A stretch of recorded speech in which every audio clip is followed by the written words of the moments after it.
it's Elisa and I'm here with an update. I am today 35 weeks pregnant and 2 days, and I'm going to be going over week 34.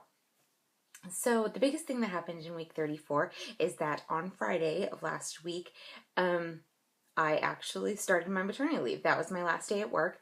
I thought I was going to be a champion and pull it out until 36 weeks, and I know that it was only one more week, but I couldn't. It was just by the end of the day, by around 2 o'clock every single day, I was just so uncomfortable.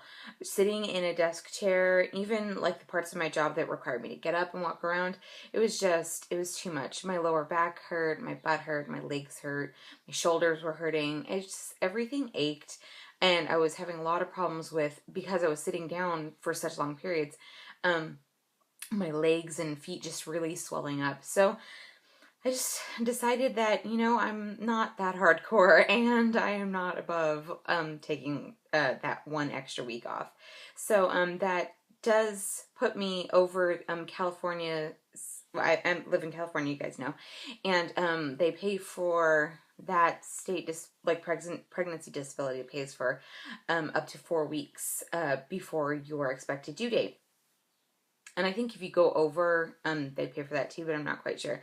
But so I will be getting this first week is unpaid, but I'm starting that whole process online and registering for pregnancy disability leave, and after that it actually switches to paid family leave and all of that stuff. California, I'll actually end up receiving like 12 weeks of paid time off after the baby's born, and before the baby's born, I get 4 weeks of paid leave. So I know that it was just one extra week, but I really just couldn't pull it out. That one extra week was just too much on my body, and I didn't want to keep pushing it.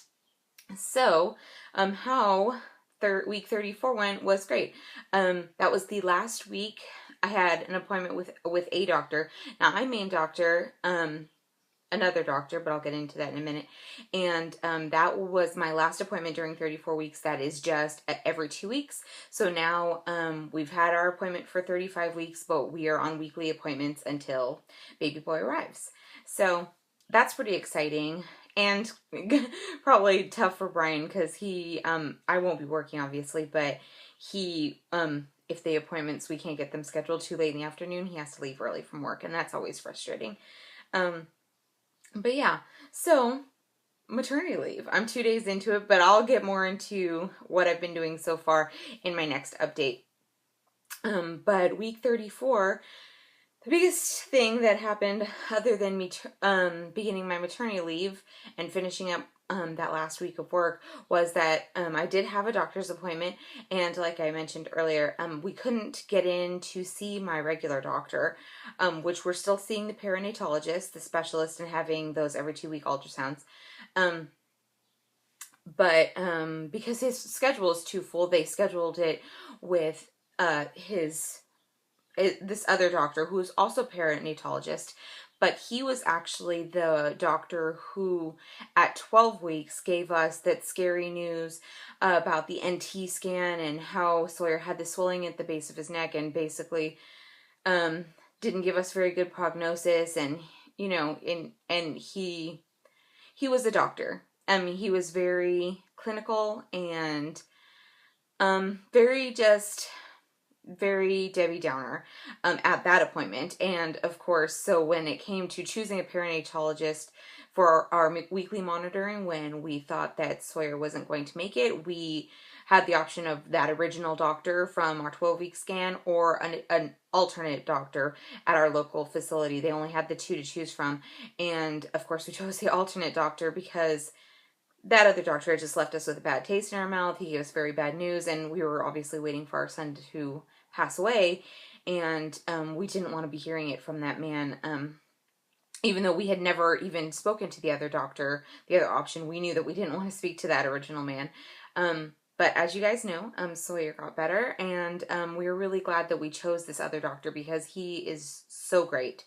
And he's very sparkles and sunshine, so he gives us the ultra positive view of everything.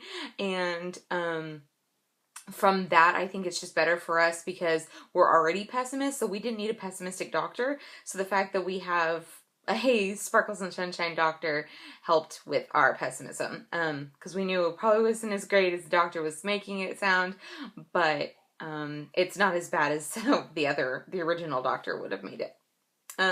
So we had this appointment with him, and going in, I knew I did not want this appointment with him. But I was like, my son's healthy now. We don't know if he has Downs, but he is doing well. He's growing. He's big. So I was trying to go into it with not so much of a closed mind. But during the appointment, I was fine. The doctor was exactly what I thought he would be. Very Debbie Downer. And he started off the appointment sitting down for like the first 5 minutes and basically starting from the 12-week scan going over our whole pregnancy. Like, at 12 weeks, you receive this diagnosis, and that probably means that he has Crohn's or Down syndrome and blah, blah, blah, and basically the whole pregnancy. And then at 18 weeks, you found the swelling had increased and blah, blah. And we're sitting there, me and Brian, looking at each other going, we've been here. We lived it. We know. And the doctor's like, and you had those genetic test results that meant that, shows a high likelihood of Down syndrome. So, that'll probably mean he has Down syndrome, right? And he's looking at me and Brian are like, yes, we know.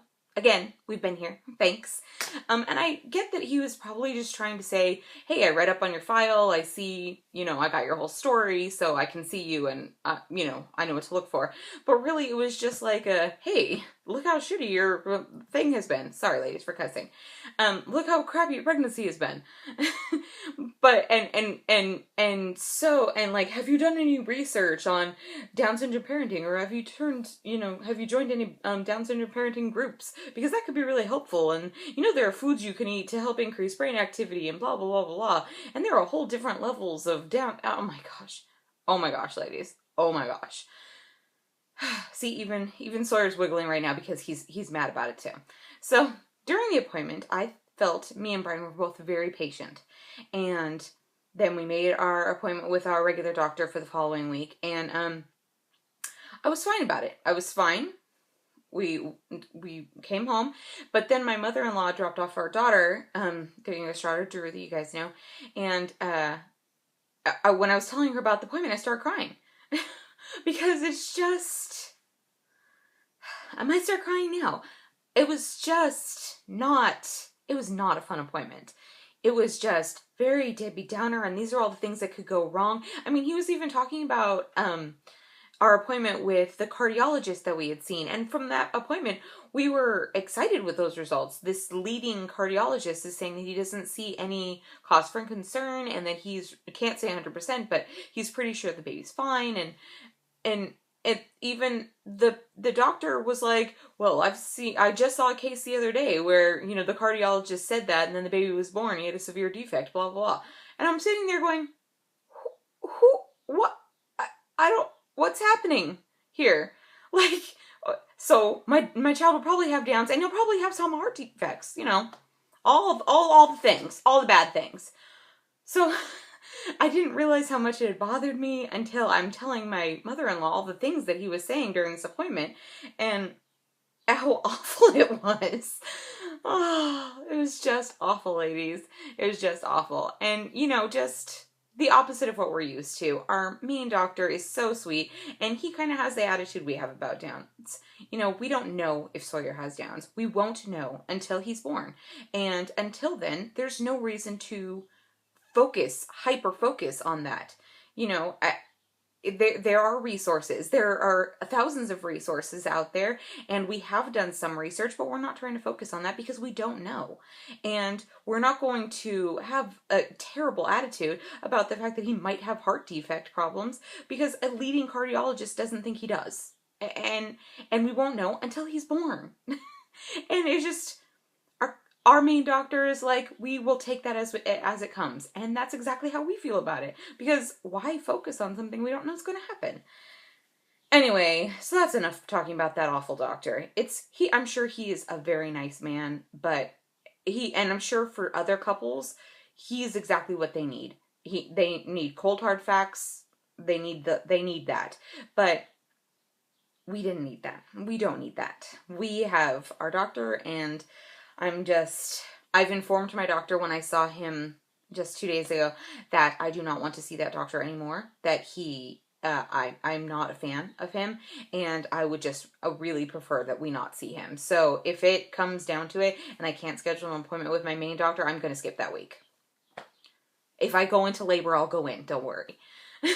So anyway, so that's my appointment and my gripe with that man. Anyway, so symptoms. Let's go on to happier news. I've been feeling great. Again, other than, just working being really difficult, and was really uncomfortable and everything.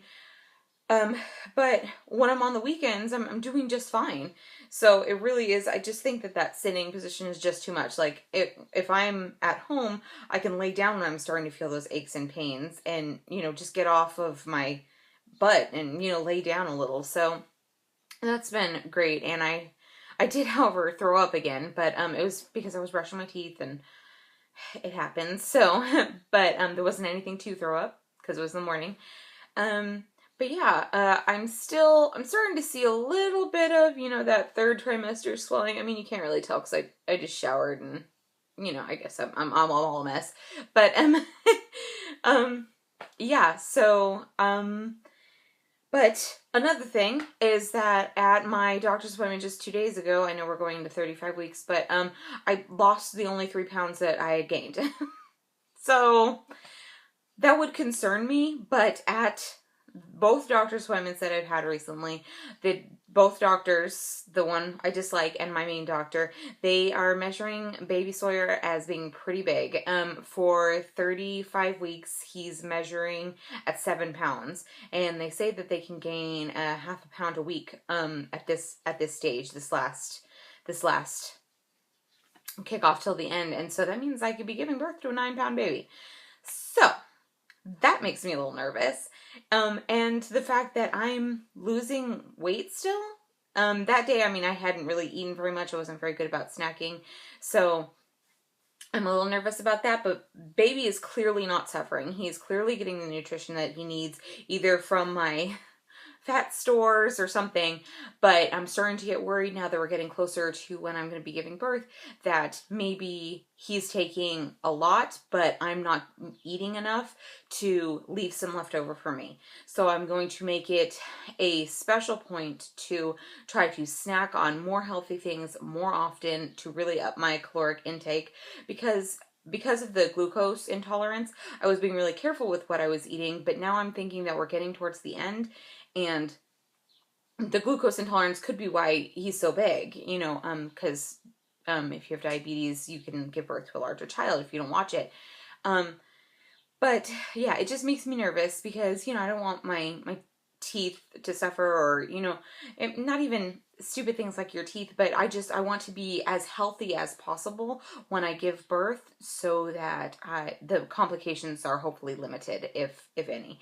So I'm going to really try to up my protein, up my, my calcium, up all of the things, so that both mommy and baby are getting a lot of nutrition.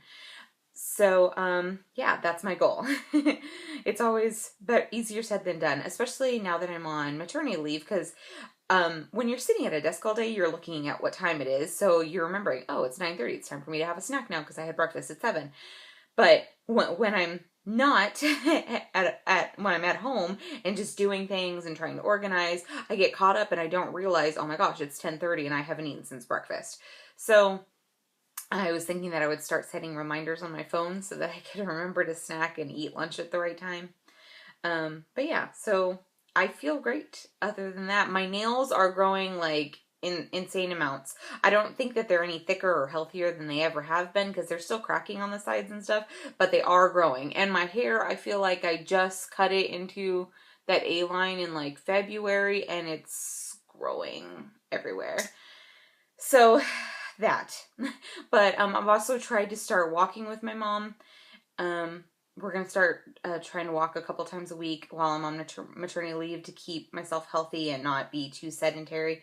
And one thing that did happen this week is that I was debating getting a maternity bathing suit because I do have access to several different pools through people I know, and my mother-in-law has a pool at her apartment complex. And so I did get a bathing suit, but I did not get a maternity bathing suit. I just couldn't justify spending like $35 to like somewhere around $50. They ranged for a plus size maternity swimsuit, and I couldn't fit in regular plus size swimsuits, the one pieces. So I was like, you know what? Bikinis are in, and I'm gonna rock this bump while I have it. So I totally got a bikini. So I have it right here for you guys, and I got it at Forever 21. So it looks ginormous, but it's got little ruffles right here, and it's got straps that are adjustable right there, and so it's really cute, and it stops. You know, it's kind of got the longer bottom, so it's got the piece underneath here that goes underneath the cups, and it's got actual underwire cups. And I was like, oh, I'll just get the, you know, because it was on clearance at Forever 21. So I was like, oh, you know, $18 for a whole bathing suit. I'm sold. And I was like, I could just use the bottoms after I'm done giving birth or whatever. And then I tried them on today when they came, and they totally fit. I mean, you know, they would fit way better and way more comfortably if I didn't have a ginormous baby bump in the front, because they're high-waisted. Here, let me hold them up right there. And they've got the same ruffle that was on the cups right here on the hip thing. So they're high-waisted, but they actually hit me just at my belly button. So there's just like this little sliver of tummy hanging out, but it's, you know, charming because it's a pregnant tummy and not just, you know, a plus size Lisa tummy. And it just, the only reason that it's a little uncomfortable is because the front's going out so much, it's kind of tugging right there in the back. But it looks really cute on, and I even FaceTimed my mom so she could see it, so I was really excited about that. So I don't think I'm going to have to get, like, you know, shorts, because I was just going to rock the top and then wear them with, like, swim trunks or whatever. But I don't think I need to wear swim trunks at all, because it stays up right on my belly, and I think it'll be really fun to swim. And my doctor suggested swimming because it's really good exercise while you're pregnant. Works all the things and gets you, you know, ready for labor. So, oh my gosh, sorry guys, this video is like a gajillion hours long. It's because I spent so much time ranting about the appointment. Anyway, so the bathing suit was the last thing I wanted to show you guys anyway, because who doesn't love a bathing suit? So I am planning on doing, like, you know, a baby haul of some sort, like just with my favorite items and some of the bigger items that we've gotten. So, because you guys saw those pictures of the like pseudo nursery, and we did our maternity photo shoot at 35 weeks. So I will put those pictures in during my next update, because I do have a preview of those photos. I don't have the final ones yet, but so yeah, it's been a pretty crazy few weeks, and yay maternity leave. So yeah, if anybody has any suggestions on things to accomplish during maternity leave, or things that you found really helpful for hospital bags, because I'm packing mine because the doctor insisted that it was a little late for me to be packing it. So he's like, you need to get on that now. I don't think he thinks I'm going to go into labor anytime soon, but, you know, better to be safe than sorry, right? All right, so, yeah, and I will see you guys soon, because now that I don't work, I will hopefully get these updates up on time. So, sorry about the length of this update, guys, but I will be talking to you because, hello, it's what I love doing. All right, bye, guys.